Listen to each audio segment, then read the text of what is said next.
السلام عليكم، ازيكم عاملين ايه؟ معاكم محمد عبد الموجود او جوجو زي ما تحب.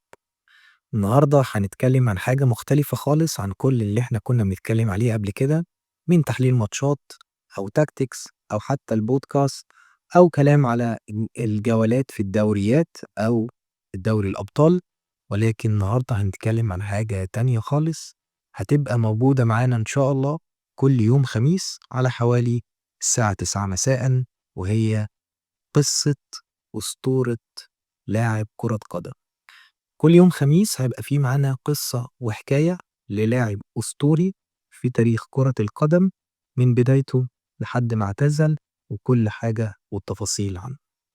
قبل ما نقول على مين نجمنا النهاردة، يا ريت تعمل لايك وشير واشتراك في القناة وتفعل زر التنبيهات عشان يجيلك كل فيديوهاتنا. تكتب لنا رأيك في الكومنتات، وخلينا نبدأ على قصة أسطورة هنتكلم عنها النهاردة، اللي هي أسطورتنا النهاردة: الوفي، المخلص، الفنان، الساحر، نجم نادي اليوفنتوس وفريق إيطاليا، أليساندرو ديل بييرو. البداية كانت مع أليساندرو ديل بييرو لما اتولد في 9 نوفمبر سنة 1994 في مدينة اسمها كونيلانو في إقليم فينيتو شمال إيطاليا، مدينة صغيرة. وكان من صغره وهو بيعشق كرة القدم وبيحب كرة القدم بجنون، كان بيلعبها في الشارع مع أخوه الكبير ستيفانو. وعايز أقول لك إن هو لما بدأ لعب كرة القدم، تخيل، كان بيلعب حارس مرمى. أيوه، ديل بييرو كان بيلعب حارس مرمى، ولكن والدته كانت بتخاف عليه من الإصابات وإنه يتعور، فقرر إن هو يلعب في مركز تاني واختار مركز المهاجم، وكان أحسن قرار خده في حياته. ديل بييرو بدأ مشواره الكروي الحقيقي مع فريق اسمه سان فينديميليانو، فريق صغير، وده كان أول حاجة هو تقدر تقول إن هنا بيبدأ مشواره الحقيقي. بعديها راح لفريق أكبر شوية اسمه بادوفا، كان بيلعب في دوري الدرجة التانية، وسجل أول هدف ليه في ماتش رسمي سنة 1991، وكان ساعتها عنده 16 سنة. في الوقت ده كل الناس بدأت تتابع اللاعب الصغير اللي عنده 16 سنة، وهو عنده الموهبة والمهارة. وفعلا سنة 1993 كان نادي يوفنتوس بيبص عليه ومتابعه، وفعلا قام بالتعاقد معاه عشان تبدأ قصة الحب التي لم تنتهي بين أليساندرو ديل بييرو ونادي اليوفنتوس. قصة حب أقوى من قصة حب روميو وجولييت. من أول لحظة وأليساندرو ديل بييرو باين إن هو وهو موجود في يوفنتوس إن لاعب عنده الموهبة وعنده القدرة، واللاعب ده هيبقى ليه شأن كبير في النادي رغم وجود أساطير في النادي ده. ولكن ديل بييرو كان باين عليه الموهبة من هو صغير، وفي 19 سبتمبر 1993 بيسجل أول هدف ليه مع يوفنتوس في شباك ريجينا، ومن بعديها بدأ يتألق علشان يسجل أول هاتريك ليه ضد بارما في نوفمبر من نفس السنة. وفي اللحظة دي الكل بدأ يشوف إن ديل بييرو هيبقى ليه شأن كبير جدا في النادي، وهيبقى ليه شأن كبير في الخط الهجومي بالنسبة لنادي اليوفنتوس، رغم وجود أساطير في الفترة دي زي روبرتو باجيو. ولكن كان الكل شايف إن ديل بييرو هو اللي هيبقى النجم الأوحد للفريق الأول. ديل بييرو لعب مع يوفنتوس 19 سنة، من سنة 1993 لحد سنة 2012، سجل فيهم 290 هدف في خلال 705 مباراة، وده أعلى رقم قياسي في تاريخ النادي على مدار التاريخ. حقق إنجازات كتير مع نادي اليوفنتوس، يعتبر كسب كل حاجة مع اليوفنتوس: الدوري الإيطالي، السيريا آ كسبها 6 مرات، كاس إيطاليا كسبه مرة، كاس السوبر الإيطالي كسبه 4 مرات، دوري أبطال أوروبا سنة 1996، والسوبر الأوروبي وكاس الانتركونتيننتال، وكان هداف دوري أبطال أوروبا سنة 97 ل 98، وكمان كان هداف الدوري الإيطالي سنة 2008 وهو عنده 33 سنة. وده ما يخليناش ننسى إنجازاته التانية مع منتخب بلده، منتخب الأتزوري، منتخب إيطاليا، إن ديل بيرو لعب في 3 كؤوس عالم مع منتخب إيطاليا.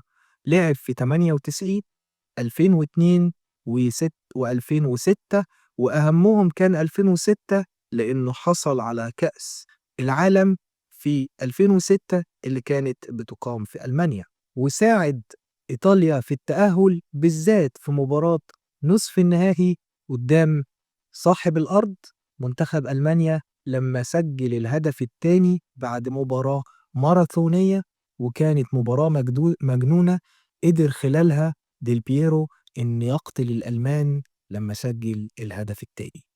طبعًا في الفترة دي الطليان كانوا مش مرشحين إن هم يوصلوا للنهائي في كأس العالم في ألمانيا، وكله كان بيدّي الحظوظ أكتر لألمانيا صاحبة الأرض أو فرنسا اللي كان معاها العالمي زين الدين زيدان، وهنبقى بنتكلم عنه مرة تانية في حلقة جديدة، والبرتغال اللي كان معاها لويس فيجو، وكان كله مطلّع إيطاليا برّه الترشيحات، ولكن تشاء الأقدار إن يكون الطليان هم الحصان الأسود في البطولة، ويكسبوا اللقب ده بعد ما كانوا بره البطولة، وبعد ما كانت الناس كلها مش مرشحاهم، ويقدروا يحصلوا على اللقب اللي استنوه لمدة 24 سنة.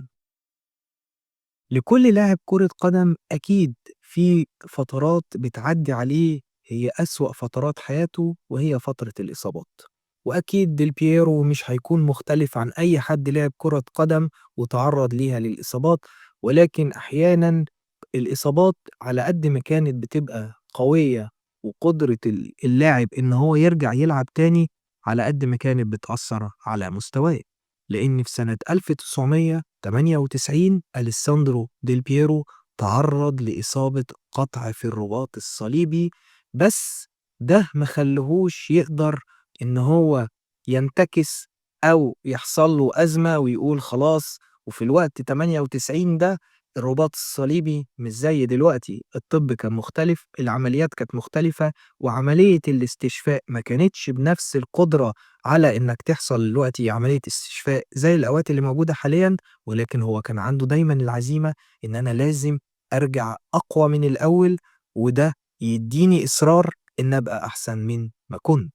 في سنة 2012 لمّا كان خلاص قرر أليساندرو ديل بييرو إن يودّع جمهور اليوفي ويقول لهم إن أنا خلاص مش هاقدر أكمّل معاكم، ولكن جمهور اليوفي كان عمره ما نسي لحظة الوفاء لأليساندرو ديل بييرو، ولاعيبة تانية كانت موجودة معاه في الفريق في الأزمة اللي كان تعرّض ليها نادي اليوفنتوس في 2006 لمّا تم اتخاذ قرارات ضد النادي إن يهبط لدوري الدرجة التانية، وساعتها لعيبة كتير تخلّت عن النادي زي باتريك فييرا أو كانافارو أو غيرهم كتير، ولكن استمر الأوفياء فقط مع النادي جان لويجي بوفون، أليساندرو ديل بييرو، بافل نيدفيد، تريزيجيه، وكامورانيزي.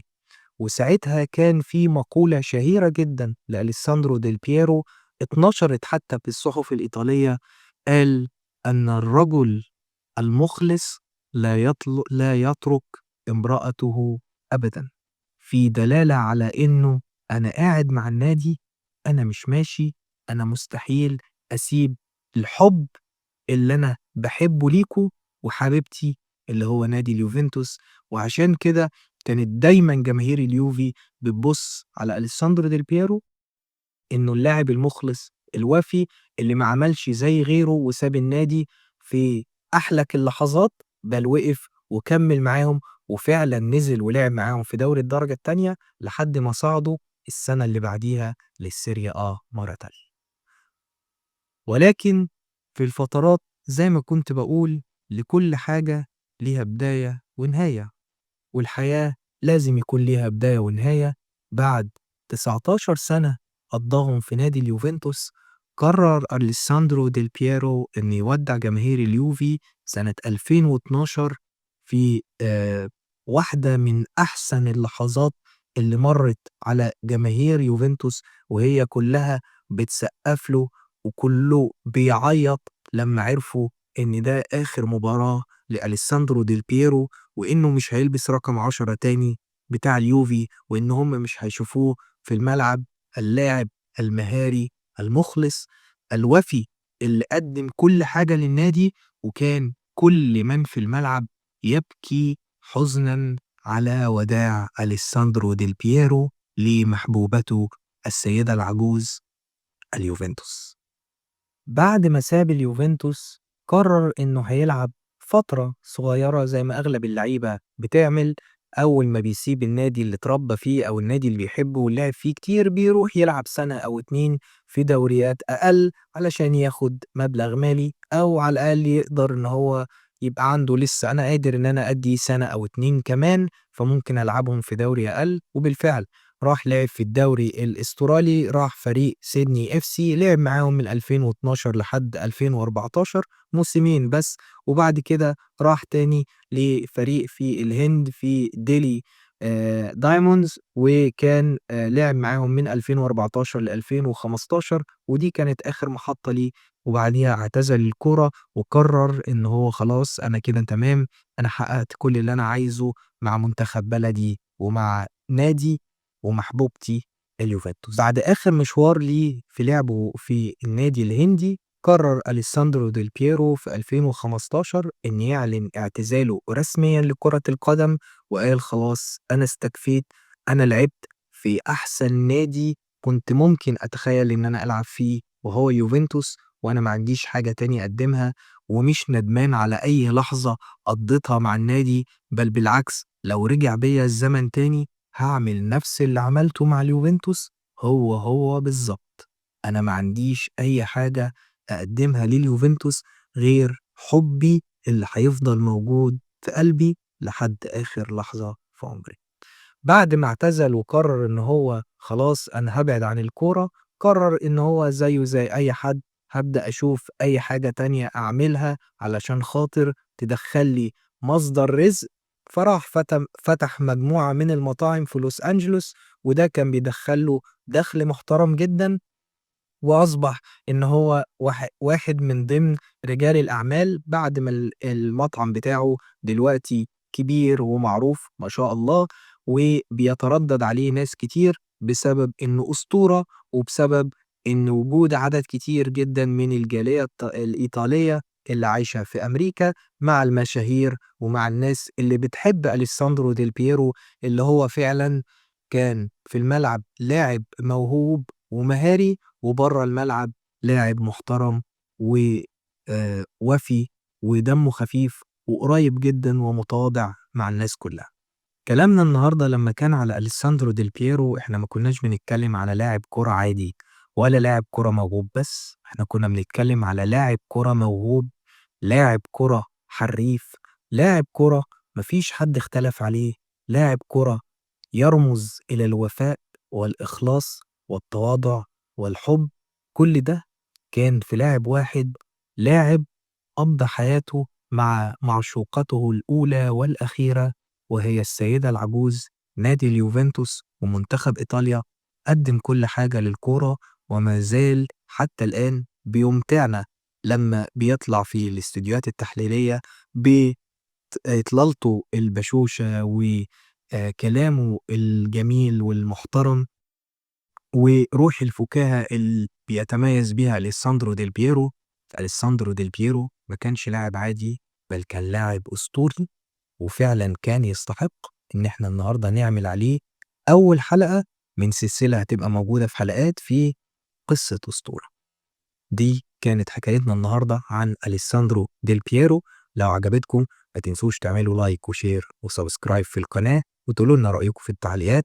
ولو حابين تشوفوا نجم معين برضه قولوا لنا في التعليقات، وإن شاء الله هنبقى نعمل فيديو عنه. أشوفكم في فيديو جديد. كان معاكم محمد عبد الموجود. السلام عليكم.